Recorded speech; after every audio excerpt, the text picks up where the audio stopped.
Hi again, it's Jason from Fraser Valley Rose Farm. I assume you're here because you want to learn about propagating roses, and it's kind of what I do. I propagate thousands of roses a year.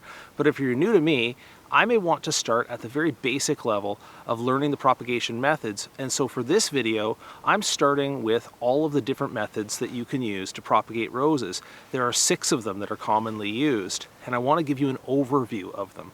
Now for this video, I'm starting out with modest goals. I don't want to teach you the whole methods because that would take an awfully long time and also bore some people. So I'm just going to go at the overview level, describe the advantages, disadvantages, the timelines, and the basics of the method so you understand it, and then you can choose the method that is most suitable for you. And where appropriate, I will link videos that I have on those other methods up above or in the comments below the video or in the description of the video so that you can choose and click through. Now, happily for me, the first 3 methods are all called cutting methods. This is a stem of a rose, and a cutting method just means that you're taking a section of that stem off, stripping some leaves, sticking it, and trying to get it to root on its own. Now, even though all 3 methods are stem cutting methods, each one of them is slightly different just based on the stage of growth that you're targeting for the cutting. There's softwood, there's semi-hardwood, and hardwood cuttings, and each of them have a different method and a different timeline. Let's look at softwood first. Have a look at these stems here, and this is what I mean by softwood or softwood tip cuttings. You can see how easily this bends in my hand.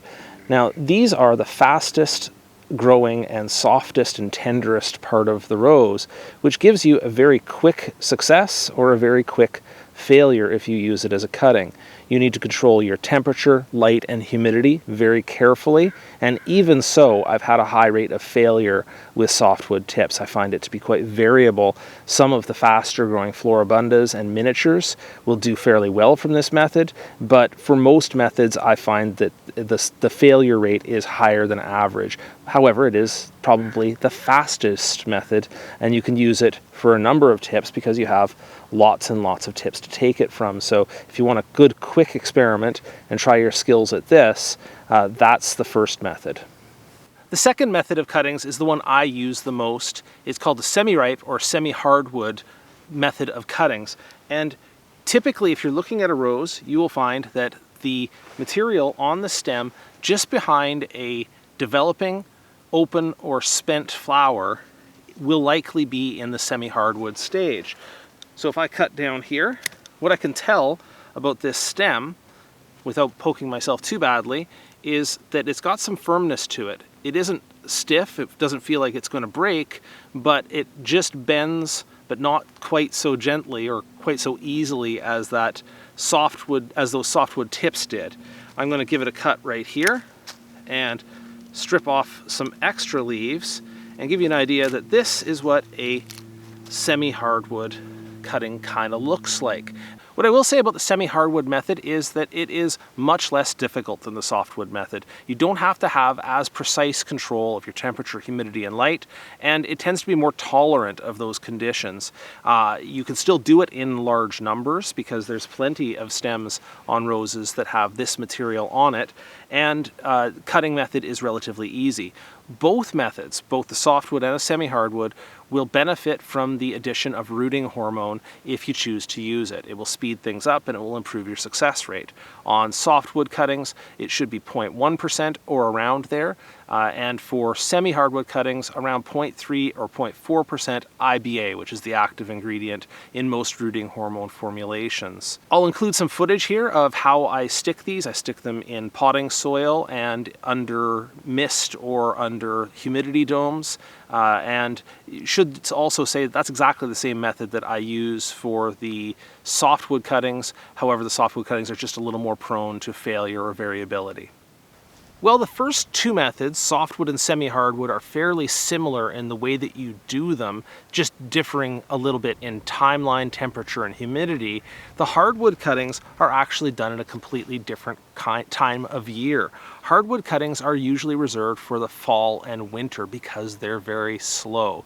And if you tried to do them during the summer, they might be a little bit prone to drying out in the landscape when you have high heat from the summer. So if you put them into the ground in the fall, you'll have better chances of them. So this is method 3, hardwood cuttings, and you can see the stems I'm choosing for it are no longer pliable at all. They don't really bend. If I were to give this a decent amount of pressure, I would probably just snap it. The other thing I'll say about it isn't a small cutting. Typically, people will take a larger cutting. If you can get the heel of the stem, that's even better. And a cutting like this, that might be sort of the width and length of a pencil or a little bit longer. You can sometimes even go up to an 8 or a 10-inch cutting on these. And that is your hardwood cutting right there. Now, like I say, you don't take this during the active season. You put it out into a shady or semi-damp portion of the garden and you let it live there over the winter. It will also benefit from the application of rooting hormone. In this case, you would use a higher concentration of IBA, up to about 0.7, 0.8, or even 1.0% of IBA in the rooting powder will help this to root a little bit quicker, although the whole process isn't very quick to begin with. So, pros and cons of this. You're not putting it under humidity domes, you're not putting it under mist, it doesn't require your direct attention much at all. You're putting it in the ground and you're forgetting about it. It's a stick it and forget it, and you come back later. Typically, your success rate on hardwood cuttings, you'd be happy with around 50%. That would be actually a fairly good rate if you found a good spot in your garden that's getting the right amount of soil moisture. You know, not too much sun, not too much shade, just right, you'll end up getting about 50% success rate. You can still do this in large numbers, so you can take a whole bunch of hardwood cuttings, bundle them or put them into the garden. So that makes it a good method if you're trying to do large numbers at a time, but like I say, it is a lot slower, so for that reason I tend to move towards the semi-hardwood cuttings that I can take during the active growing season as opposed to the hardwood cuttings which you would do during the dormant or fall or winter season.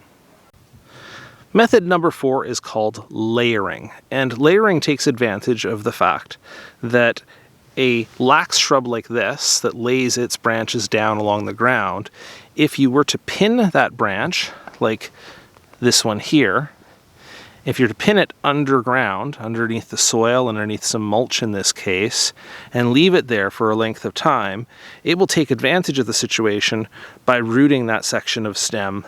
And from that section then, if you're able to reveal it, and it's got roots beyond this point, that is outward from the shrub is that way, and if it's got roots along this way, if I were to cut it here, then that might make a perfectly viable plant with both roots on it and shoots on it without any additional effort from me.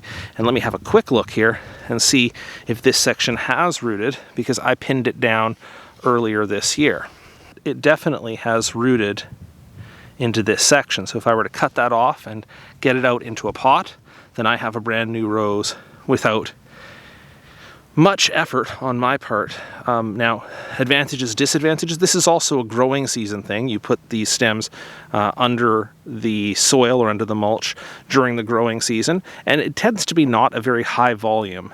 It's not something that you do in large numbers. It's usually kind of, I would call it a hobbyist's variety of propagation, where if you have a variety that has lax stems like this, if you can lay one down and then see what happens, that's a pretty cool way of getting an extra plant.